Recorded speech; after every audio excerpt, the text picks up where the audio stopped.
to Candid Conversation with Candice and Siobhan. I'm Candice and this is Siobhan. And today we are so excited to have Meaghan Marton join us for hopefully a very enlightening conversation. I'm sure it will be. I met Meaghan at least 6 years ago, I think, at a mental health symposium put on by the public school board here in Windsor. And I just found that she was just lit up from the inside and had this ripple effect on everybody that surrounded her. And I wanted to know more. So I've been following her since that time period on Facebook and Instagram. She is a change maker with the community, a community change maker. And I think she's like a Jane of many trades. She has her hands dipped in all different kinds of things, from animal advocacy, and she is a brilliant public speaker, but she's also someone who right now is doing some volunteer work with Motivate Canada. So she's going to maybe share a little bit of that with us. It's all about social change across our country, and it's ingrained with an Indigenous perspective, and working with youth, I guess, across our country and province. So we're really grateful that you're here today. And I wonder if you can share a little bit more details with us. Yeah, thanks so much to both of you for having me on. I'm really excited to be able to share just a little bit about me and my message, and something to leave with your listeners. I think having these conversations is super important, especially right now during this COVID pandemic, where people aren't really able to meet in person and have those connections. I think, keeping hope alive amongst our virtual spaces is incredibly important, especially because we see virtual spaces being very prone to being negative at the moment. And I'm all about bringing the light and positivity into a situation with having a critical and practical mindset at the same time. So my name is Meaghan Marton. I'm born and raised in Windsor. I am from technically Amherstburg, and then I moved to Windsor just 2 years ago to live here, since it's a little bit more, easier to get out and do things because everything's in Windsor. As you mentioned, I would consider myself kind of a community change maker. I do a lot of different things. I've never really had that elevator pitch and couple seconds way of explaining who I am. I kind of just tell people, do you have a few moments to let me explain what I do? Because it's not really like an easy thing.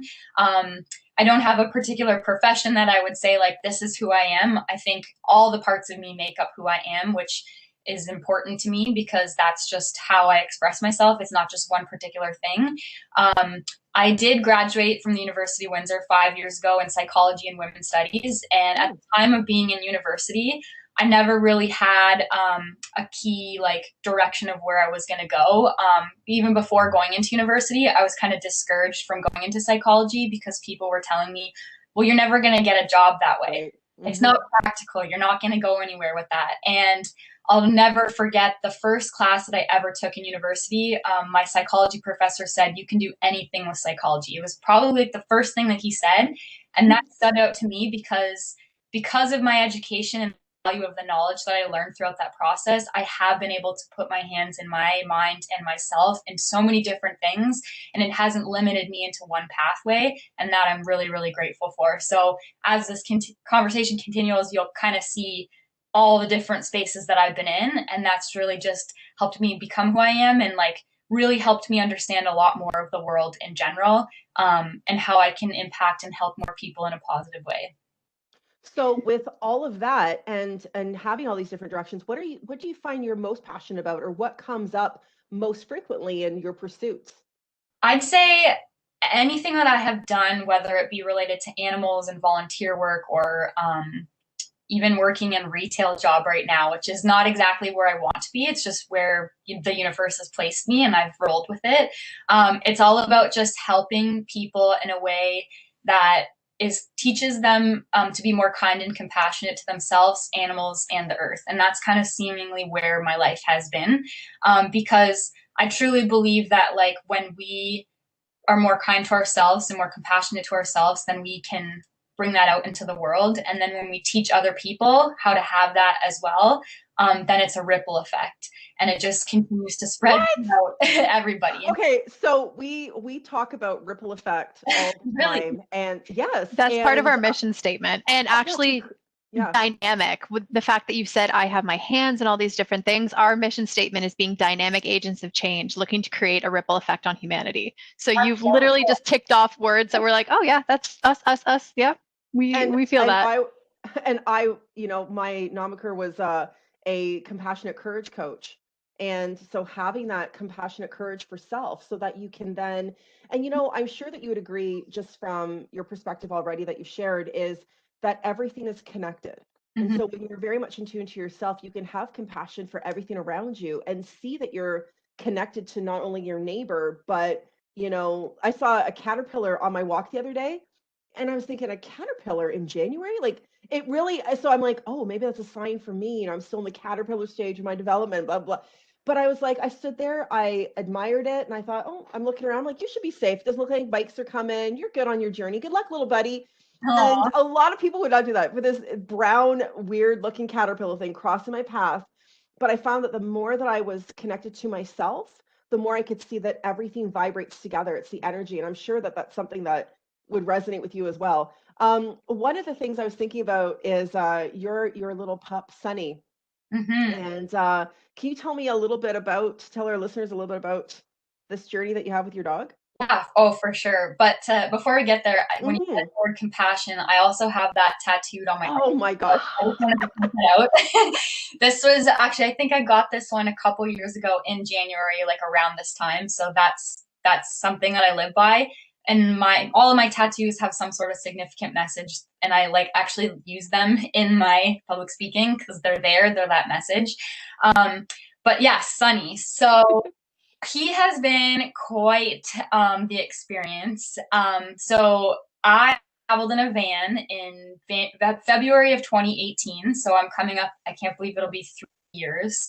It's 2021, which is insane. But my ex-partner and I, Ricky, who were really great friends still, which is great. We bought a van in the spring, June 2017, because we started rock climbing at Windsor Rock Gym. Amazing place. Everybody should try to rock climb.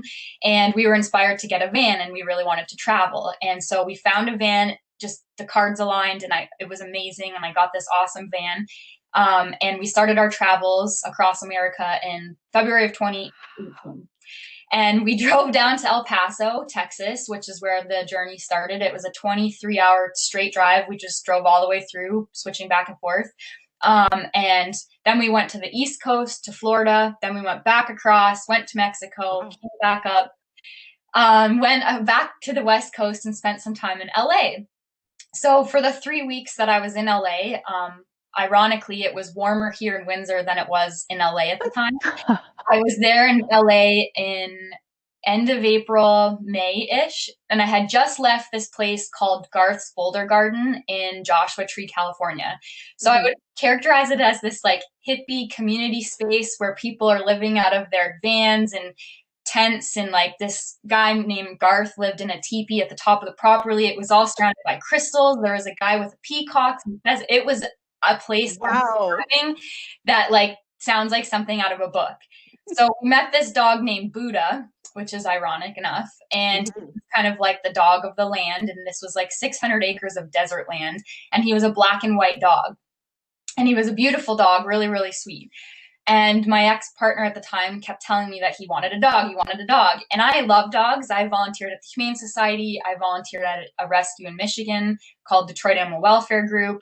I'm all about dogs, but I had never rescued a dog myself yet because I was never in a position to. And he just kept saying, I want a dog. I'm like, me of all people wants one too, but I have to be like the person that says we can't get one right now. It's just not possible. It's not responsible, but we'll go to a shelter and just look. So we went to the shelter, met a dog. The dog ended up having no interest in us, and Ricky was crushed and was like, okay, we're not getting a dog.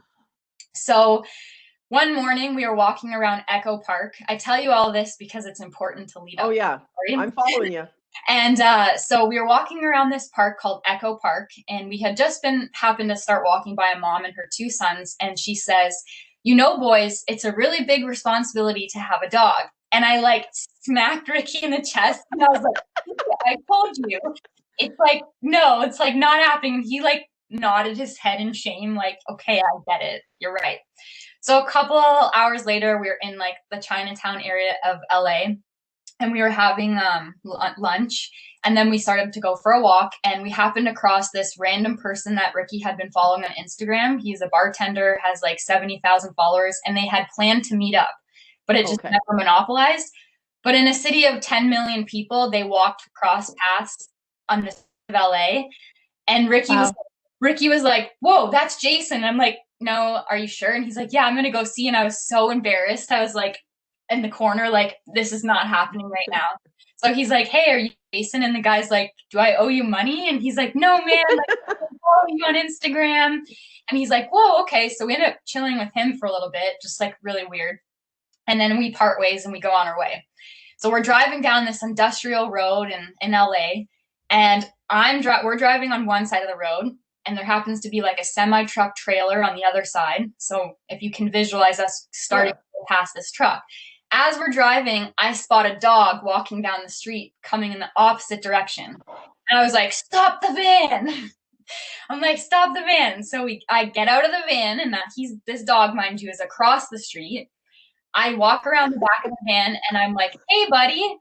So I call him, and this stray dog, instead of running away, runs straight across the street to me. And I was like, okay, well, I got this dog now. And so there's nobody around because it's an industrial road. He's got a big collar on him, so I'm pulling the collar, and I'm like doing all these things that I tell people, please never do this. Right. It's a stray dog. I'm just going to call him a bully breed mix. Yeah, he's not a Chihuahua. He's not like a little tiny little not a little dog. He's a big boy. Stray dog in LA, you never know what happens there, right? And so I'm walking around trying to see if anybody's around, and someone that was there was like, no, we've never seen him before. So I'm like, all right, well, he's getting in the van with me. So I coax him in with like this vegan burger and he like jumps in the van, and then we go get a leash and some food for him. And I'm like, okay, well, I don't know why. I'm thinking because I'm a small town like person from Canada. Oh, none of the places are going to be open on a Sunday night. Mind you, like most humane societies are open for emergency take-ins. So he actually spent the night with us in a van in like Manhattan Beach because we were stealth camping, where you like pull up in a neighborhood, shut all your lights off in the van and go to sleep. And then you wake up at 7 a.m. and you leave the neighborhood like you never were there. Wow. So he spent the whole night in the van with us, didn't make a sound. We had him stay on the ground with the leash. And that morning we brought him to the Humane Society. And something told me that this dog was supposed to be my dog, okay? I don't know why, because if I would have saw like in the 2.5 years since what I would have went through, I probably would have left him at the shelter as much as I love him. But like, let me explain. So I put first rights on him. So if no one claimed him because he was a stray, I could go back and adopt him and be the first person. So within 5 days we called, no one had claimed him. And we went back and adopted this dog. And it was like the best day ever. The sun had come out. It was like meant to be. And for the first 3 days of having him in the van, it was horrible. He was mouthy and bitey, and all he wanted to do was like lunge at us. And I was terrified, and I didn't know what to do. And we actually decided to bring him back to the shelter. So it was the next Monday, and I was like, I can't do this. What if his condition gets worse traveling in the van, and like we end up making him worse? So we actually returned him to the shelter. We left and cried that entire day. I remember walking around Venice Beach, where you're supposed to be like, yo, this is all chill and happy. I've been there multiple times. And we were just like so sad. And I knew instantly we regretted that decision, and we had to get him back. But like, how do you get a dog back that you just surrendered? So we ended up being able to reclaim him, and we got it back. And then ever since, it's been the most wild, adventurous, crazy journey that I've ever been on, because Sunny is a reactive and human aggressive dog. So I have never had a dog that didn't like people, let alone very like okay with me. So he is not okay with strangers. He's reactive to dogs, bikes, cars, anything on the street, he'll lunge at. He is basically like what they categorize as a bite risk to people, because he probably could bite someone if given the chance, and it's mostly out of fear. At the time of adopting him, we were like thinking he might have been around 2 years old, and I've had him for about 2.5 now, so we peg him at like 4.5 years old, and I don't know his past. I don't know his history. And with that comes a lot of uncertainty of what would have happened to him. And at the time of finding him, he wasn't neutered. He had this giant collar on his neck with studs, and it was pretty frayed on the end. I don't know whether or not he was involved in some sort of, maybe he was a stud for dog fighting or was bred. Dog fighting is exactly what came to my mind. I don't know, it's the first thing that came to my mind. I wonder if he had any scars. You didn't mention anything, but so the first thing I thought of. He didn't have any significant like neglect looking. He was very skinny. He was at least 15 pounds lighter than he is now. His ribs were showing, and he had a lot of dandruff, and he was dirty. But I really just think someone had him out in their backyard and never paid any attention to him. And then that's why he was so fearful of humans and didn't really have any manners. And so since then, my partner at the time, Ricky, and I had parted our ways. So it left me to manage this dog by myself completely, because he ended up moving to Montreal. And that was really when it all was like, whoa, this is crazy, because he's restricted so much of my life, but also given so much to my life, which is a really hard kind of compromise, because it's been restricting in the sense that I can't really travel, which, I mean, 2020 didn't really get many opportunities to anyway. My sister, my dad are the only people that he can be around that I can trust him with.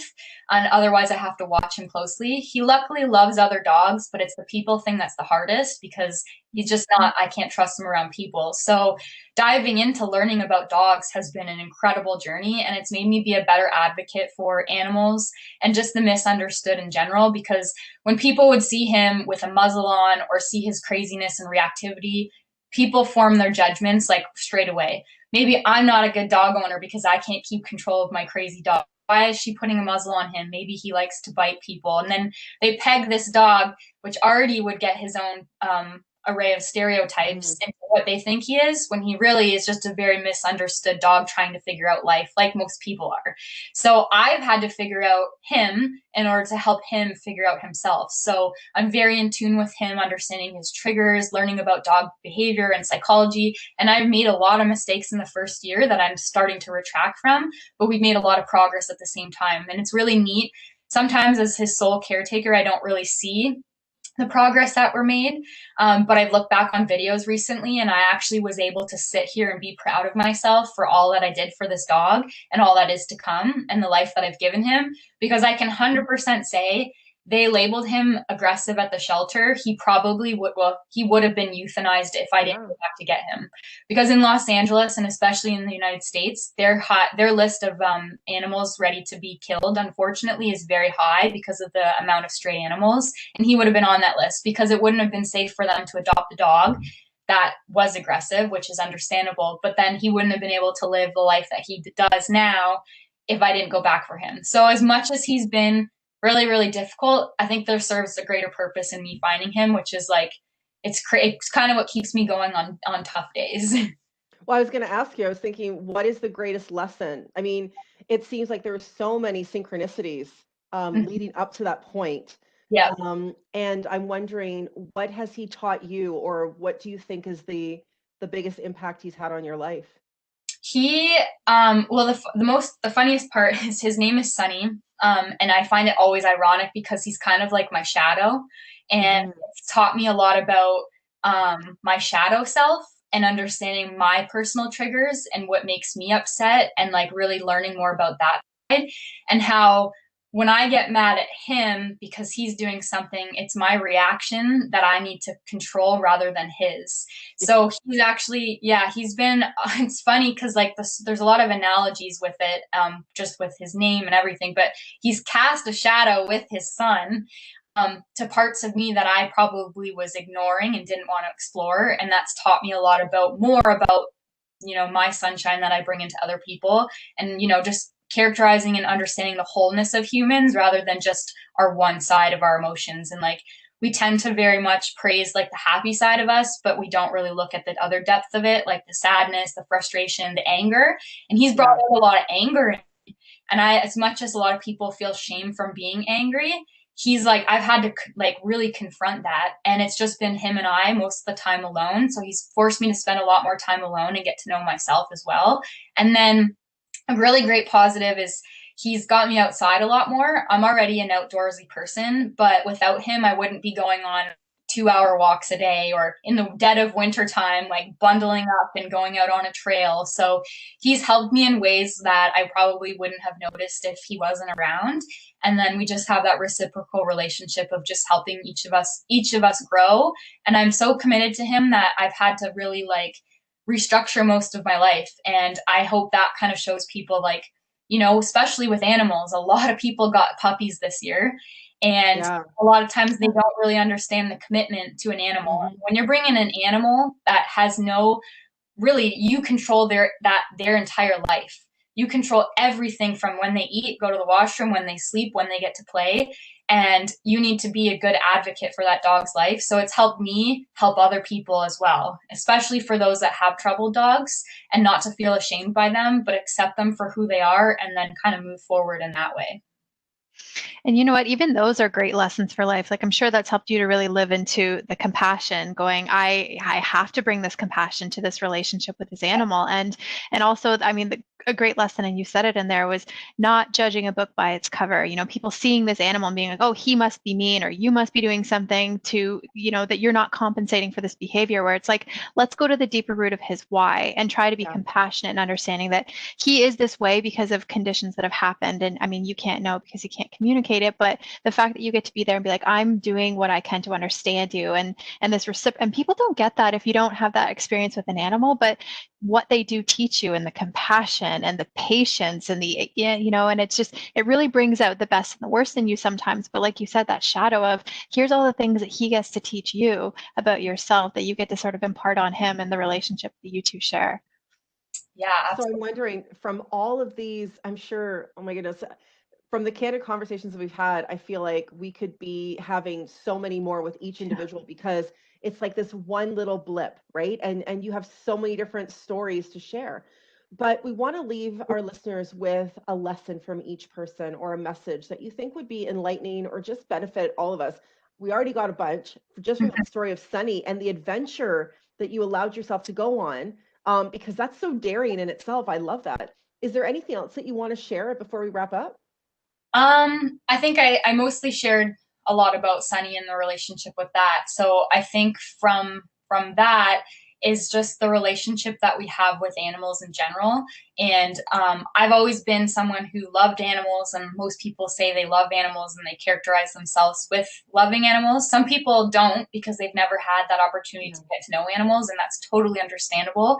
And I think the more that we get to know animals, or at least look at them, like the caterpillar that you saw, or the wildlife that you see around us, and we just take moments to watch them and understand them a little bit better, we have more compassion towards their existence. And I think humans, we really center the world, like the world is centered around humans.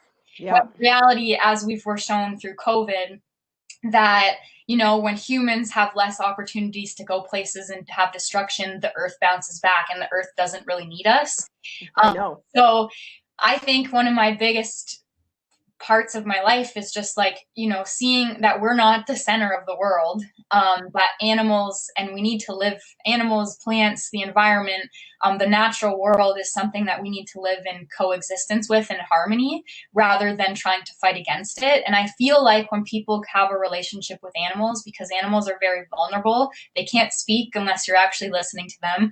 They can't tell you why they're hurting, what, you know, stuff like that. I think when we take moments to actually understand them, for themselves, then we have a better understanding of the world in general, and how we should treat other people and ourselves as well.